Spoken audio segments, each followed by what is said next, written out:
സഹോദരി സഹോദരന്മാരെ, തിരുവനന്തപുരം നിവാസികളെ, നിങ്ങൾക്ക് നന്ദി പറയാനാണ് ഞാൻ നിങ്ങളുടെ മുമ്പിൽ ഇപ്പോൾ ഇരിക്കുന്നത്. എൻ്റെ വിജയം ഒരു ചെറിയൊരു കാര്യമായിരുന്നില്ല. ഒരു 2020 മാച്ചിനെ പോലെ അവസാനം വരെ കുറേ ടെൻഷനുള്ളൊരു ഒരു ഒരു ഇലക്ഷൻ റിസൾട്ടായിരുന്നു. അവസാനത്തിൽ കുറേ ബൗണ്ടറി അടിച്ചിട്ട് നമ്മൾ ജയിക്കാൻ സാധിച്ചു.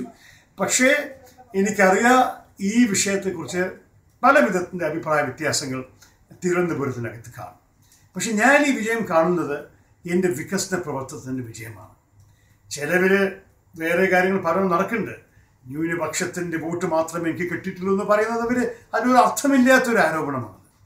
നിങ്ങൾക്ക് നല്ലപോലെ അറിയാം, ഞാൻ കോവളം മുതൽ കാരോട് വരെ 40 വർഷം തടസ്സമായി ഇരുന്ന ഒരു നാഷണൽ ഹൈവേ ബൈപ്പാസിനെ മുന്നോട്ട് കൊണ്ടുപോകാൻ സാധിച്ചു. എൻ്റെ സ്വന്തം ഇനിഷ്യേറ്റീവ് ഉണ്ട്. മന്ത്രിമാരെ കണ്ട്, ഉദ്യോഗസ്ഥന്മാരെ കണ്ട് ഇതിൻ്റെ പുറകെ 4 വർഷം നടന്നിട്ടാണ് അവസാനത്തിൽ ഈ ഭൂമി ഏറ്റെടുക്കുന്ന ചെക്ക് കൈമാറിയത്. ജനങ്ങൾക്ക് വിശ്വാസം വന്ന് 40 വർഷം കഴിഞ്ഞിട്ട് ഈ റോഡ് അവസാനം യാഥാർത്ഥ്യമാവുന്നത്. അതുകൊണ്ടാണ് ഈ കോവളം മുതൽ കാരോടുള്ളവരെല്ലാവരും എനിക്ക് വേണ്ടി വോട്ട് തന്നത്. അവരുടെ ഭൂമിയിൽ 40 വർഷം മുമ്പ് കല്ലിട്ട ശേഷം അവർക്ക് അവർ ഭൂമി വിൽക്കാൻ സാധിച്ചില്ല, അവർ വീട് നന്നാക്കാൻ സാധിച്ചില്ല, അവർക്ക് ഒരു ഒരു ഒരു ഒരു ആശയം ആഗ്രഹം ഉണ്ടായിരുന്നില്ല അവർക്ക് ഇത് ശരിയാവുന്നത്. ഞാനത് ശരിയാക്കി കൊടുത്ത കാരണമാണ് എനിക്ക് അവിടെ അത്ര നല്ല വോട്ട് കിട്ടിയത്. അതുപോലെ തന്നെ പാറശാലയിലും ചിലവർ ചൂണ്ടിക്കാണിച്ചിട്ടുണ്ട്.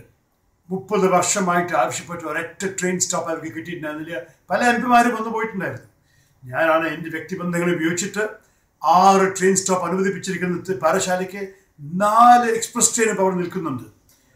പണ്ടൊക്കെ 45-50 രൂപ ചിലവാക്കി ബസ് കയറി തിരുവനന്തപുരത്ത് പോകുന്നവർ എല്ലാ ദിവസവും 5-10 രൂപയ്ക്ക് പകുതി സമയത്തിൽ തിരുവനന്തപുരം നഗരം എത്താൻ സാധിക്കുന്നവർ അവരെല്ലാവരും എനിക്ക് വേണ്ടി വോട്ട് തന്നു. ഇതെല്ലാം ജാതി മതം നോക്കിയിട്ടല്ല, ഇതെല്ലാം ന്യൂനപക്ഷം നോക്കിയിട്ടല്ല എനിക്ക് വോട്ടും സപ്പോർട്ടും കിട്ടിയിരിക്കുന്നത്. അതുകൊണ്ട് ഞാൻ നന്ദി പറയുമ്പോൾ എൻ്റെ പ്രവർത്തനത്തിനെ അംഗീകരിച്ച് എനിക്ക് വോട്ട് ചെയ്തവർക്കാണ് ഞാൻ നന്ദി പറയുന്നത്. ഏത് ജാതിയും ഏത് മതമായാലും എൻ്റെ മനസ്സിൽ അവരെല്ലാവരും നമ്മളുടെ നിവാസികളാണ്, നമ്മളുടെ പ്രവർത്തകർ, നമ്മളുടെ വോട്ടേഴ്സാണ്. അവർക്ക് വേണ്ടിയിട്ടാണ് ഞാൻ ഈ 5 വർഷം ആത്മാർത്ഥമായി പ്രവർത്തിച്ചത്. ഞാൻ ദീർഘമായി പ്രസംഗിക്കാൻ ആഗ്രഹിക്കുന്നില്ല. പക്ഷേ ഒരു കാര്യം കൂടി പറയാനുള്ളത്, എൻ്റെ 5 വർഷത്തെ പ്രവർത്തനം കണ്ട് എന്നെ വിജയിപ്പിച്ചവർക്ക് ഞാൻ വീണ്ടും പറയുന്നു, ഈ അടുത്ത 5 വർഷം അതുപോലെ തന്നെ എൻ്റെ എല്ലാ അറിവും കഴിവും വ്യക്തിബന്ധങ്ങളും ഈ നാടിൻ്റെ സേവനത്തിന് വേണ്ടി ഞാൻ ഉപയോഗിക്കും. അതിനാണ് ഞാനിവിടെ ഇരിക്കുന്നത്. ഡൽഹിയിൽ പാർലമെൻറ്റിന് എനിക്കൊരു ഉത്തരവാദിത്വമുണ്ട്. പക്ഷേ ഒരിക്കലും തിരുവനന്തപുരം മണ്ഡലത്തിൻ്റെ നിവാസികളുടെ ആവശ്യങ്ങളെ 2ാം സ്ഥാനത്തിൽ ഒരിക്കലും വയ്ക്കാൻ സാധിക്കും.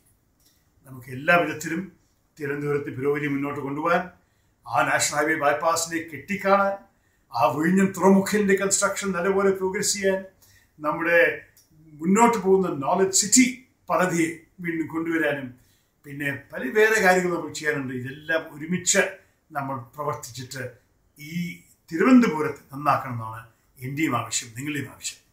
അപ്പോൾ എനിക്ക് വേണ്ടി വോട്ട് ചെയ്യാത്തവർക്ക് ഞാൻ പറയുന്നു, ഞാൻ നിങ്ങളുടെയും പ്രതിനിധിയാണ്, ഞാൻ നിങ്ങളുടെയും MP ആണ്, ഞാൻ നിങ്ങളുടെ ഭാവിയെക്കുറിച്ച് ആലോചിക്കുന്ന ഒരു വ്യക്തിയാണ്.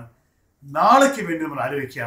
ഇതുവരെ സംഭവിച്ച കാര്യങ്ങളും ഇതുവരെ പറഞ്ഞ ഇലക്ഷൻ സമയത്ത് തെരഞ്ഞെടുപ്പിൻ്റെ ആ ചൂടിൽ പറഞ്ഞ കാര്യങ്ങളൊന്നും മറന്നിട്ട്, എൻ്റെ ഇതിൽ പല അടിസ്ഥാനമില്ലാത്ത ആരോപണങ്ങളും ആക്ഷേപങ്ങളും ഉണ്ടായിട്ടുണ്ട്. അതെല്ലാം ഞാൻ ഒരു ഭാഗത്ത് വെച്ചിട്ട് നിങ്ങൾ എല്ലാവർക്കും വേണ്ടി നമ്മൾ ഒരുമിച്ച് പ്രവർത്തിച്ചിട്ട് ഈ നാളെ നന്നാക്കാമെന്ന് പറയാനുള്ളത്. അത് മാത്രം പറഞ്ഞിട്ട് ഒരിക്കലും കൂടി നിങ്ങൾ എല്ലാവർക്കും എൻ്റെ ആത്മാർത്ഥമായ നന്ദി, നമസ്കാരം, ജയ് ഹിന്ദ്.